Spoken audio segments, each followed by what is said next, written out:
Time now for an in-depth look at the market news on this Monday, and for that I'm joined on the line by Dr. Jun-sok, Professor of Economics at the Catholic University of Korea. Professor Yang, thank you for coming on today. Happy to be here. Well, with the death of Samsung chairman Lee Kun-hee on Sunday, it's going to be something of a new era for the company. What do you think the future holds for Samsung? Okay, well, going back just a little bit, even though they did receive a lot of criticism, Lee Kun-hee and his father Lee Byung-chul are considered the best business managers of all the chaebols, especially if you consider both father and sons over the two generations. Samsung was one of the few chaebols where the son was considered as good or a better leader than his father, and he's responsible for changing Samsung's focus to quality rather than cost and completing the shift to a high-tech company. Now, Lee Kun-hee was in coma for 6 years after the heart attack, so the effective control of the company was already passed to Lee Jae-yong. And even the nonprofits that were controlled by Lee Kun-hee, their control was also passed to Lee Jae-yong.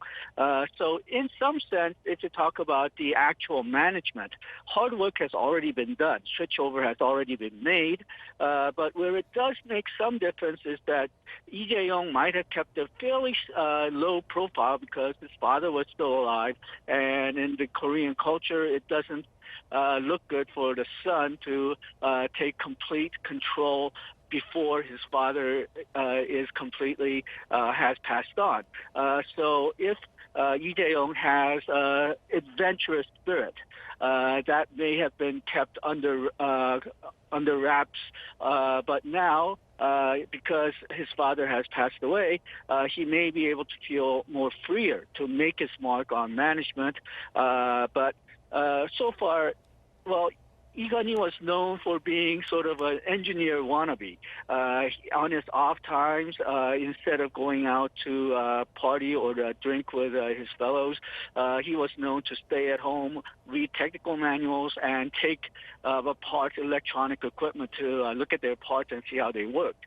Lee Jae-yong doesn't seem to be that hands-on, so we'll have to see what kind of management path he'll go on to. But as I mentioned, a lot of the hard work on passing the actual management has already been done. What difficulties may remain is concerning some of the legal aspects of the case. There is a court case against Lee Jae-yong when he took over the Samsung management. There were some questions about the stocks that he purchased, whether he manipulated the value of Samsung biologic stocks. That case is still pending. And then, as mentioned in the last story, there is a question of how they're going to deal with the estate tax, which is 50% the value of inheritance. That's reported to be about 11 trillion won or $9 billion. So on that aspect, we'll have to wait and see. But the real interesting question is going to be, I don't think it's going to make too much difference of Samsung for the long run. I would be interested, though, on seeing whether Lee Jae-yong is going to be as hands-on as his father was.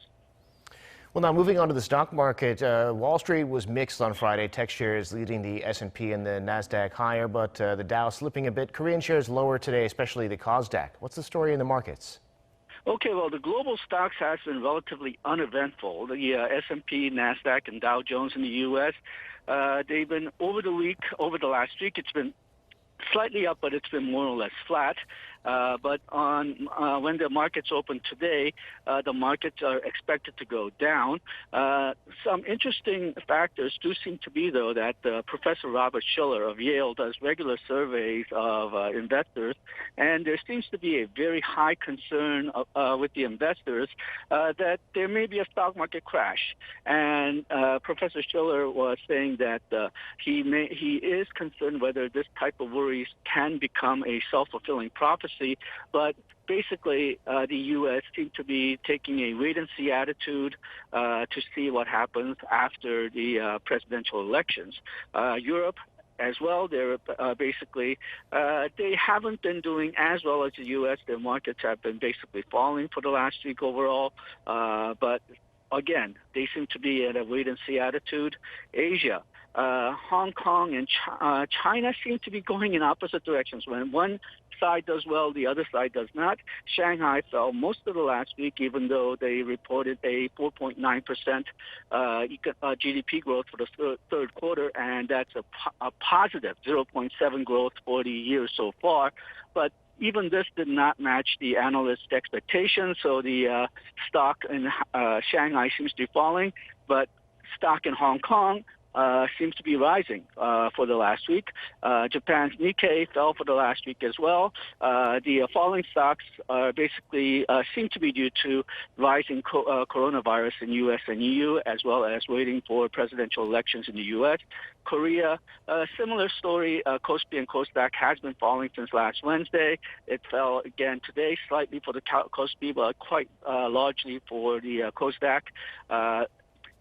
But Korea as well, they seem to be taking a wait-and-see attitude. Well, we're almost out of time, Professor. It's the start of a new week, though. What's on your radar in the days ahead?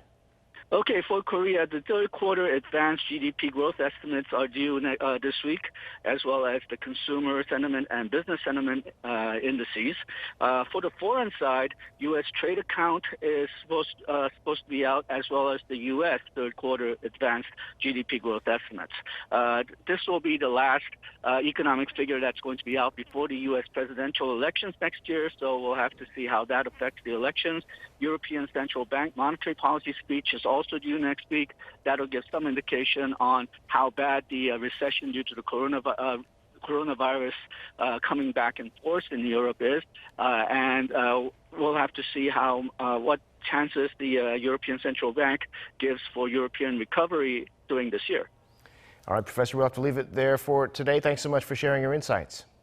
Thank you.